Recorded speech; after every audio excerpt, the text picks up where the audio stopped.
নমস্কার, 24 ঘন্টায় আপনাদের সকলকে স্বাগত। আপনাদের সঙ্গে রয়েছে আমি সঞ্চিতা এবং প্রথমেই উদয়ন দাসের খবরে আমরা চোখ রাখবো এবং ইতিমধ্যে যে আপডেট আমরা পাচ্ছি যে উদয়নের বাবা মা এই তদন্তের খুনের ঘটনায় ইতিমধ্যে জোড়া সিট গঠন করা হয়েছে এবং যেটা জানা যাচ্ছে যে রায়পুরের ব্যাংক এবং যে পেনশন দফতর সেখানে তদন্তকারীদের একটি দল যাবে। মায়ের অ্যাকাউন্ট থেকে ইতিমধ্যে যে খবর আপনাদের আমরা জানিয়েছি যে 20 লক্ষ টাকা তোলে উদয়ন দাস।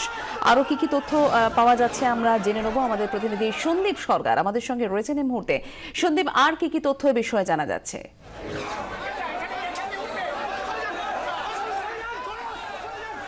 দেখো, 2008 থেকে 2013 সাল পর্যন্ত এই সময়কালের মধ্যে নিজের মায়ের অ্যাকাউন্ট থেকে পেনশন অ্যাকাউন্ট এবং ব্যাংক অ্যাকাউন্ট থেকে অন্ততপক্ষে 20 লক্ষ টাকা তোলা হয়েছে এবং সেই টাকা তুলেছে উদয়ন দাস।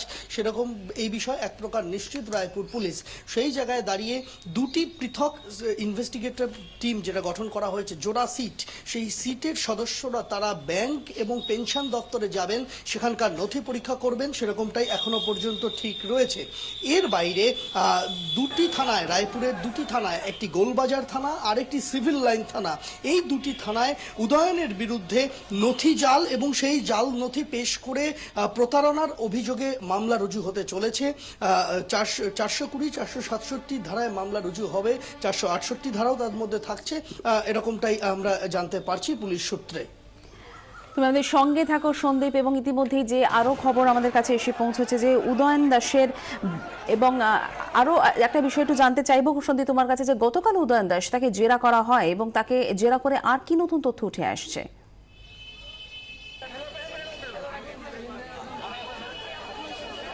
দেখো, উদয়ন দাসকে গত পরশুদিন টানা 6 ঘন্টার মতো জেরা করা হয়। একইভাবে কালকে সন্ধ্যে থেকে রাত পর্যন্ত উদয়নকে জেরা করা হয়। তাকে জেরা করার ক্ষেত্রে পুলিশ যে পন্থাটা নিয়েছে তা হলো র্যাপিড কোয়েশ্চেন রাউন্ড। একসঙ্গে 12 থেকে 15 জন তদন্তকারী অফিসার, পুলিশ কর্তা, জেলার পুলিশ সুপার সুখেন্দু হীরা, তারা নিজেরা উপস্থিত থাকছেন এবং প্রশ্নবাণ তার দিকে ছুড়ে দেওয়া হচ্ছে। মূলত এই মুহূর্তে উদয়ন কেন আকাঙ্ক্ষাকে খুন করলো তার কারণ জানাটাই কিন্তু পুলিশের কাছে অন্যতম কাজ, এবং এই কাজে এখনো পর্যন্ত পুরোপুরি সাফল্য আসেনি। উদয়ন পুরোপুরি কিন্তু পুলিশের কাছে ভাঙছেন না, তিনি বহু বিষয়ে তিনি পুলিশকে ডাইভার্ট করে দিচ্ছেন, অন্য অপ্রাসঙ্গিক বিষয়গুলোকে সামনে নিয়ে আসছে উদয়ন জেরা চলাকালীন। এবং মৌখিক প্রশ্নের যে জবাব উদয়নের কাছ থেকে পাওয়া যাচ্ছে, যখন একই প্রশ্নের উত্তর তাকে আর কিছুক্ষণ সময় পর লিখতে বলা হচ্ছে, তখন দেখা যাচ্ছে তার উত্তর অন্য আসছে। এরকমই একটি উদাহরণ আমরা পুলিশ সূত্রে পাচ্ছি। তাকে জানতে চাওয়া হয়েছিল যে তার জীবনে কোন কোন মহিলা তার জীবনে এসেছিল। তিনি উদয়ন মুখে যে নামগুলো বলেছে, দেখা যাচ্ছে যে যখন তাকে লিখতে বলা হচ্ছে তার মধ্যে বেশ কয়েকটি অন্য নাম থাকছে। এই জায়গাতে পুলিশ মনে করছে যে তার মতো একজন সুচতুর অপরাধীকে তার কাছ থেকে কথা বার করতে।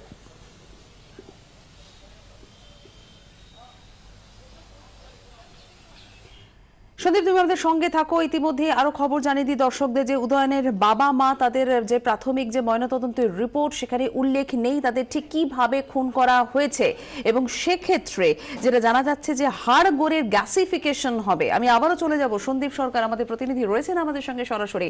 সন্দীপ, সেক্ষেত্রে যেহেতু বাবা মায়ের যে প্রাথমিক ময়নাতদন্তের রিপোর্ট, সেখানে যেহেতু উল্লেখ পাওয়া যাচ্ছে না কিভাবে উদয়ন দাস তার বাবা মাকে খুন করা হয়েছে, সেক্ষেত্রে পুলিশ এক্ষেত্রে কি করবে, কি জানা যাচ্ছে?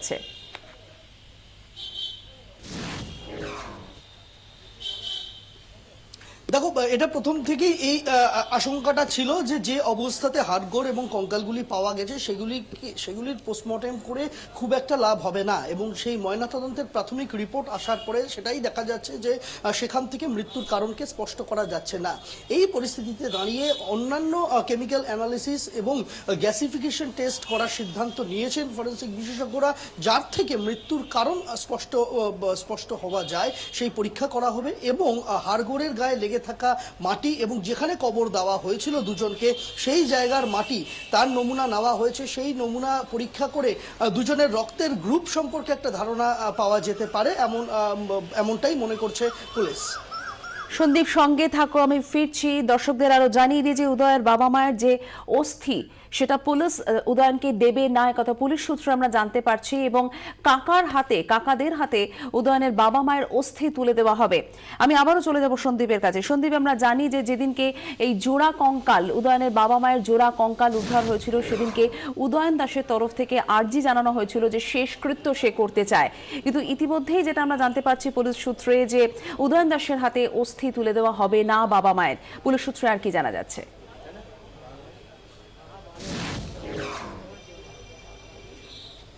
দেখো, রায়পুর পুলিশ তারা যে তাদের সূত্রে আমরা যেটা জানতে পেরেছি যে উদয়ন দাসকে তার যে অনুরোধ ছিল সেই অনুরোধ মেনে কোনোভাবেই তার মা এবং বাবার অস্থি সেটা তার হাতে তুলে দেওয়া হবে না বা শেষকৃত্য করার সুযোগ উদয়নকে দেওয়া হচ্ছে না।